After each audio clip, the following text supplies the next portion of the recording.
It's been a bad month for Disney. And by bad, I mean Rachel Zegler bad.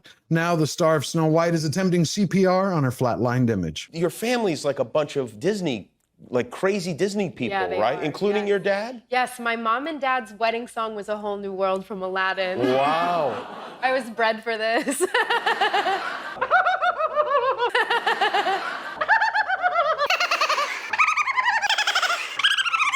It's been a little over 30 days since Disney's release of Snow White, a film not made for fans, families, or functioning human beings, but tailor-made for green-haired Ivy League grads with useless degrees just looking for a big screen affirmation blanket. And no joke, Disney's $350 million live-action remake is now officially rated worse on IMDb than The Human Centipede.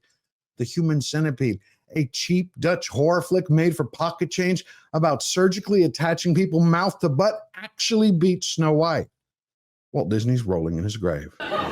It's funny because it's true. If you want to send Hollywood a message to make movies great again, hit subscribe. But if you want to have some real fun and get to learn about the mindset of all the people that work in Hollywood and all those around the world who support them, go check out my recent video, The Woke Monologues. It's an eye-opening roller coaster ride that'll give you a peek into a whole other world.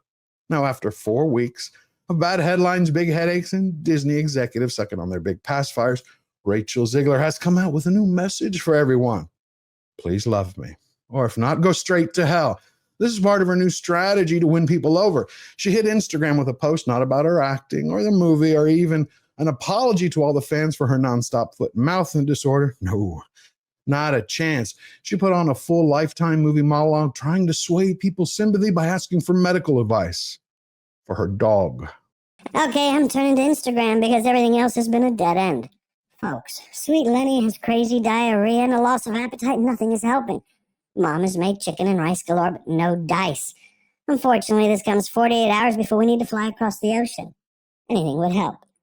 The post is about 2 pages, but I'm going to spare you by not reading it all. Basically, Zegler goes on that her pet needs a healing hand. She has to pack in 48 hours, jump on a flight, promote herself, and then play everyone's heartstrings like it's a violin, all before the clock on her career runs out. Now, I know if it was me and my beagle was sick, nothing would make me budge on the planet until he was healthy and whole. Nothing.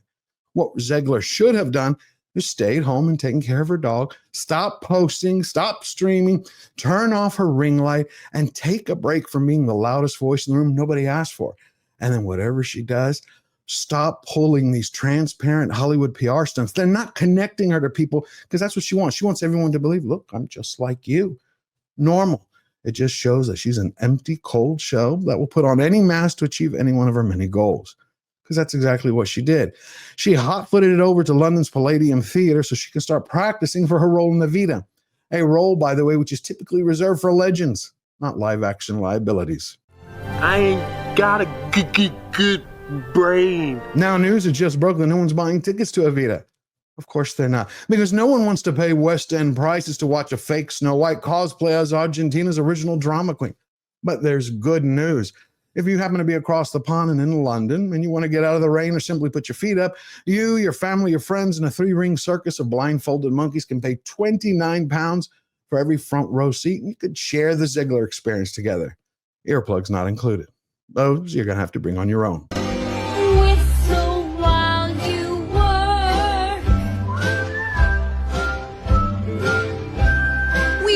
Weird. Using her dog to score sympathy points was just the first of a 3-part plan to worm her way back into your wallets. But what I found really odd is that she actually tried to convince everyone that the licensed vets she contacted were stumped. So naturally, Zegler hit the digital highway to ask all the Instagram shamans and the Google search gurus to help heal her pet. It was like an episode of WebMD After Dark. See, the real emergency wasn't Lenny's poor tummy. It was Zegler's career. The end of it. And now, because she had poisoned her image, she needed positive press more than air. But see, everybody had caught on to this compassionate con, and the moment she realized that, she pivoted, and fast. So then she tried to emotionally Trojan horse her way into Swiftie Nation by dropping a cover of Taylor Swift's song, The Prophecy. And it was written, I got cursed like Eve got bitten. Oh, was it punishment? Apparently, nothing says my dog is dying quite like pushing that pet aside to record a song, edit a song, format a song, and then upload that song for clout and clicks while you're grieving Lenny's pain. Yep, that's true love. the Zegler way. I'm a happy sun, a sleepy rising, and a bashful moon. Once Rachel realized that no one had bought into her fairy tale, and the media that had done damage control for her for years and protected her in Disney all this time had finally called her out, she pivoted again. Except this time, Zegler decided to cancel the launch of her new Please Love Me tour and went back to reality, just so she could show everyone to go to hell. 12 hours after Lenny was one bark away from the Rainbow Bridge, he was miraculously healed. So she took that magical dog on a walk through New York City, no mask, no makeup, no Hollywood entourage. It was like she was filming the sequel to Snow White. Mend My Reputation, Lenny's Revenge. And to me, it felt like a Disney's version of a Hallmark special, a Hail Mary comeback that was staged with clickbait, BS, and dog poop. You smell something, Rabbit? Fear. What I find really funny is that Disney is still holding strategy sessions with all their studio analysts trying to figure out how in the world Snow White, after being in the theaters for months, still hasn't broken $100 million domestically. Let's admit it, it probably never will, especially as the film is in the bottom of the top 10 charts in last place. Everybody seems to know why it's failed except Zegler. I know given enough time, she might figure it out. That's if she wasn't so busy running cross-country marathons through every movie theater, looking for the 40% of Rotten Tomatoes critics who gave the movie a thumbs up. And it's not because they liked it, it's because they feared being honest and being canceled. Which just proves today that in Hollywood, desperation and delusion always leave skid marks on pop culture. And this one, I promise you, is going to stain everyone's memories. Rachel Zegler! There is no way to rehab Disney's image after 4 weeks of Snow White humiliation.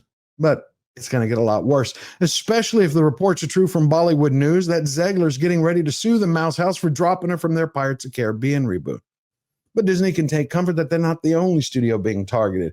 The news also stated that Rachel is going after Sony, Paramount, and Lionsgate for terminating her contracts. It must be the Zegler way, how to make friends and influence people. She's suing them for screwing up their movies. I never want it to come off as me being ungrateful for the opportunities I have when I say that this has been the biggest adjustment of my life. I think it's massively important for young people to see themselves represented on screen. The opportunity to maybe be that, a massive honor. On top of everything else, Disney just got busted by their good friends over at The Guardian for blowing smoke out of both sides of their mouth. Since 2021, Disney has spent $100 million to lecture us all on climate. And now The Guardian reports that Snow White did more damage to the environment than the latest Fast and Furious flick. But it gets better. When the paper combines Zegler's film with a live-action Little Mermaid, both movies produced more pollution than the total amount for a year pumped out by 2 airports in the United Kingdom. So much for one of Snow White's themes of being one with nature. There's only one thing left to do to Disney. I will make that hypocrisy hurt. All the reasons the film flopped are obvious. Half the blame goes to Disney, their executives who snort DEI dust. A lot of it rests on Peter Dinklage's shoulders, and the rest goes to Zegler. But there's someone else to blame, and it's time you learned his name, and we pulled him out of the shadows. The one person who guaranteed Rachel the role. Did you have to audition for Snow White, or like, oh, they saw you in West Side Story, they're like, you're Snow White? I actually got a really glowing recommendation from Steven Spielberg. And I also got a text from Steven kind of alluding to the fact that I had gotten the part before I had found out. Nepotism, neurosis, narcissism, and backroom Bubba deals are Hollywood's bread and butter. It's just how things are done there. What's insane is that Disney not only listened to Steven Spielberg, that's bad enough, it's they actually changed a classic story by updating it for modern day audiences. They've been using that same formula for years, and it has cost them billions and shareholders even more pain. Do you know how much Disney has lost in a year and a half of their stock? I've read a good amount about just like the boycotting just of like the certain movies that they're putting out like that, but I've seen it go down. So $195 billion. They've lost 56% of their stock. It's so bad right now that guess who's celebrating behind closed doors? Apple, because Apple's the only one that can buy them. And now Bob Iger is kind of trying to split up the company so people can buy pieces at a time. Bob Iger chose the wrong enemies. What did Bob do? Bob chose parents as enemies. Disney forgot the actual customers were moms and dads all over the world who pay the bills and put actual butts in the seats.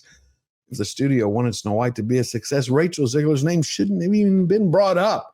For that point, they might have just well have hired Mel Gibson. The director would have called it Snow White the Reckoning. He had a shot at in Iceland starring a real princess featuring 7 actual minors and brought in a villain so evil and real Disney would have sued him.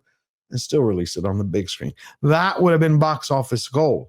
As for Rachel Zegler, after 4 flops in a row and Evita looking to be number 5 in her first in-theater failure, the only chance for her left as a career is behind the counter at KFC. Now, if you enjoyed the video and found value in it, hit subscribe, smash the like button, share your thoughts in the comments down below, and share this all over the internet. If you want to win every battle and stay true to yourself, all you have to remember is we never bow down, we never bend the knee, always forward.